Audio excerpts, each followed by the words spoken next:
kepada umat Kristen. Saya minta maaf, semoga ini juga menjadi islah ya, artinya sebagai ukhuwah basariyah ya, sebagai sesama umat manusia tentunya saya punya khilaf. Ya, shalom teman-teman semua dimanapun kita berada pada saat ini, kiranya kita semua tetap berada dalam keadaan sehat dan apapun yang merupakan aktivitas kita sepanjang hari ini, kiranya Tuhan Yesus memberkati. Dan kembali berjumpa lagi di channel kita ini, yaitu Jemayan Yasin. Terima kasih buat teman-teman semua dan juga para sahabat yang sudah mendukung perkembangan channel ini dengan setia. Dan kiranya kita tetap menggunakannya untuk menjadi berkat bagi semua orang. Nah teman-teman, pada video kali ini saya membagikan kepada kita semua, karena sudah lama tidak kita bahas tentang Ustadz Agustan.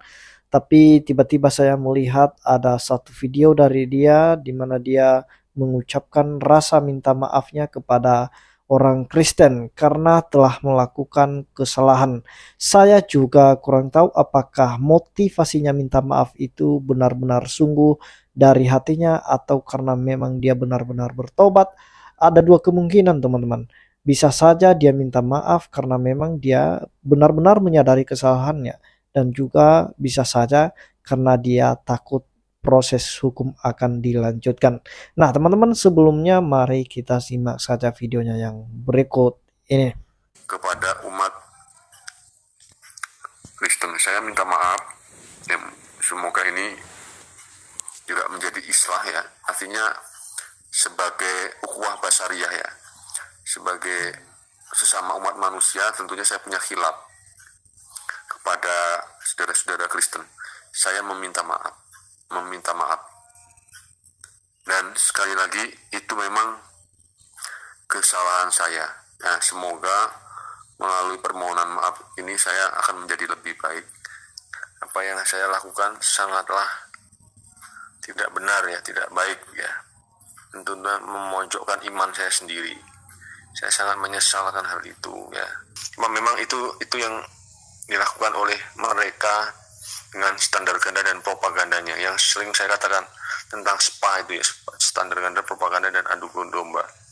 Nah, waktu itu saya melihat video tanpa ragi dan saya tidak bisa menahan amarah saya, lalu saya membuat konten yang ya tanpa perencanaan. Cuma saya teringat janganlah engkau menghina sesembahan mereka, nanti mereka akan membalas 2 kali lipat yang menghina sesembahan kita. Akhirnya dengan hal tersebut, makanya isi di dalam Alkitab itu saya cabut ya, karena itu kan dilarang ya. Semoga saya selalu amin ya rabbal alamin. Ya akhirnya saya cabut ya, dan itu kan ada videonya. Saya tidak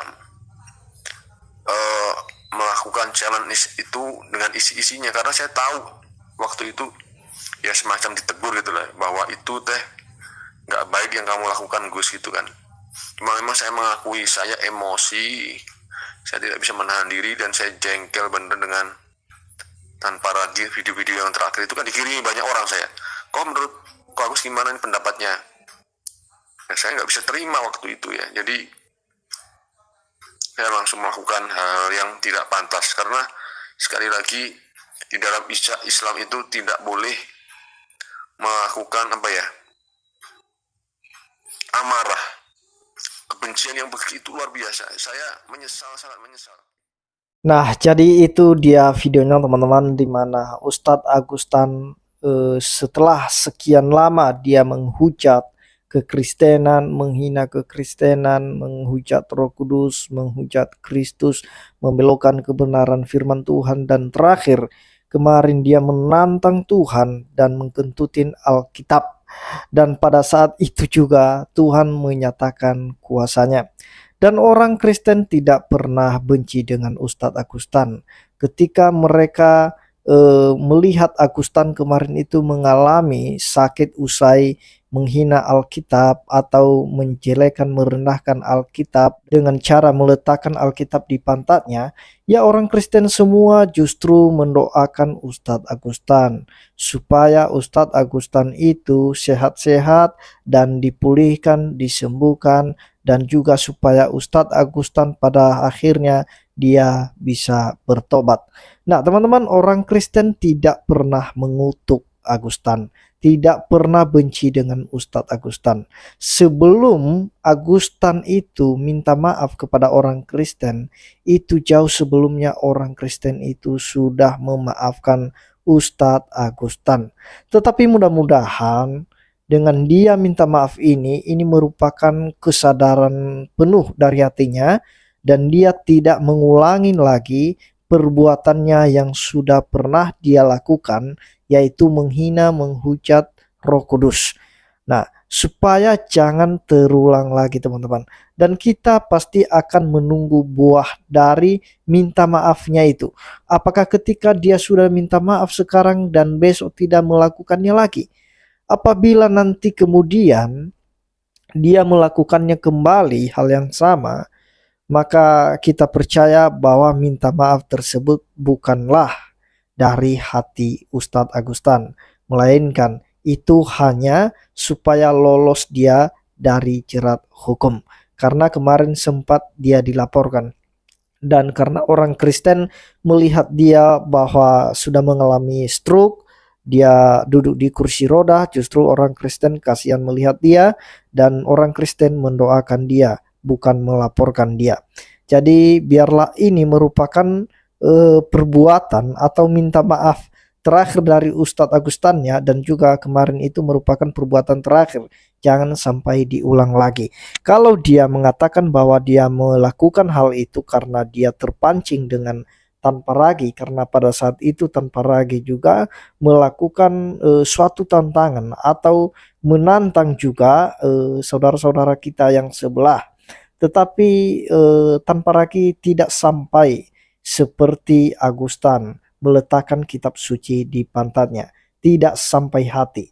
Nah, kalau Ustadz Agustan dia berkata bahwa yang dia kentutin itu adalah sampulnya, bukanlah isinya, maka saya mau katakan bahwa kalau sampulnya saja diperlakukan begitu, maka kamu menerima balasannya, maka apalagi isinya. Kalau misalnya isinya itu benar-benar dikentutin, maka bisa saja lebih dari itu.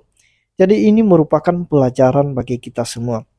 Jadi kalau dia berkata orang Kristen melakukan propaganda atau menghina, menjelekan, saya mau katakan bahwa sebenarnya orang Kristen itu tidak pernah membahas agama sebelah sebenarnya.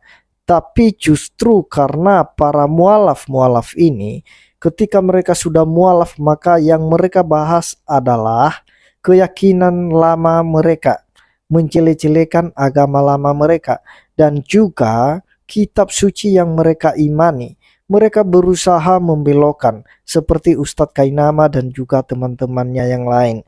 Mereka mencoba mengkaji Alkitab setiap hari dengan cara membelokkan kebenaran itu, teman-teman. Mereka berusaha mengutip ayat.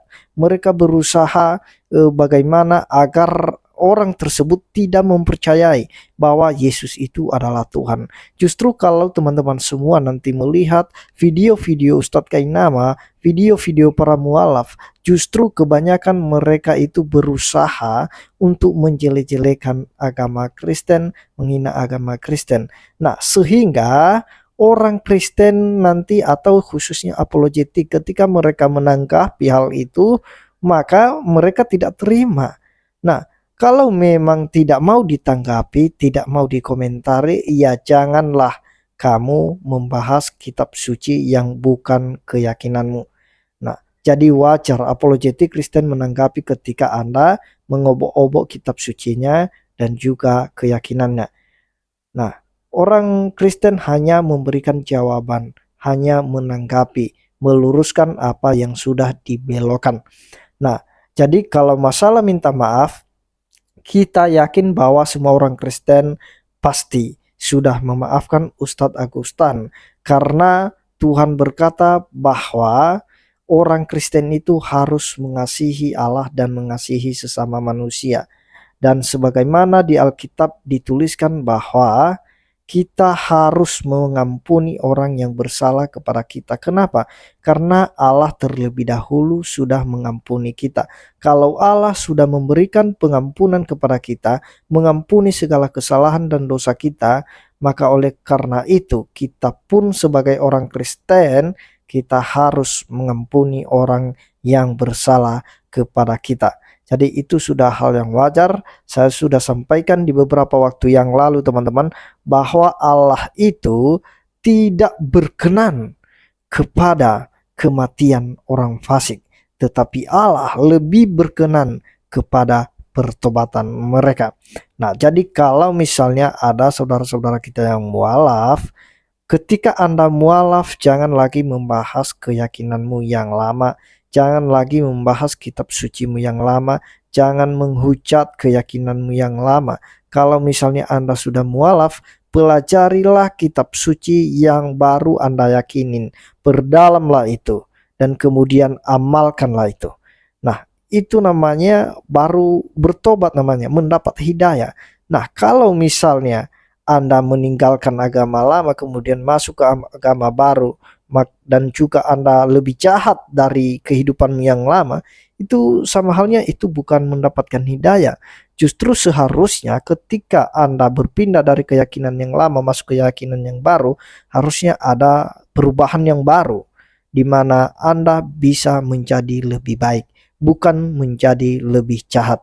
Nah, itu yang selama ini dialami oleh saudara Ustadz Agustan, dan kemudian juga kemarin kita pernah membahas di mana dia berusaha, ada upaya untuk memualafkan anak gadisnya kemarin, dan juga kita sudah membahas itu sampai Andre Tunggal kemarin dia sempat membahas hal itu, dan kemudian Ustadz Agustan sempat mengancam Andre Tunggal ya, di mana dia berkata bahwa dia akan penggal kalau ketemu, dan kemudian dia menghalalkan darah.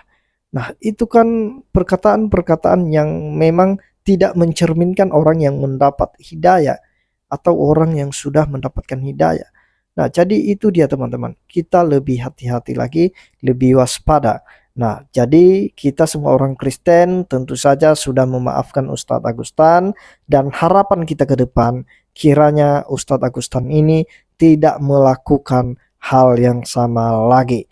Apabila dia melakukan hal yang sama, itu tandanya bahwa dia belum meminta maaf dengan hati yang mengasihi atau dengan sepenuh hati. Nah, jadi berarti dia meminta maaf hanya karena supaya lolos aja dari jerat hukum. Nah, jadi itu dia teman-teman, kita akan menunggu buahnya atau perbuatan selanjutnya, dan juga kita perhatikan konten-konten selanjutnya dari Ustadz Agustan. Demikian yang saya sampaikan, kiranya Tuhan Yesus memberkati. Shalom.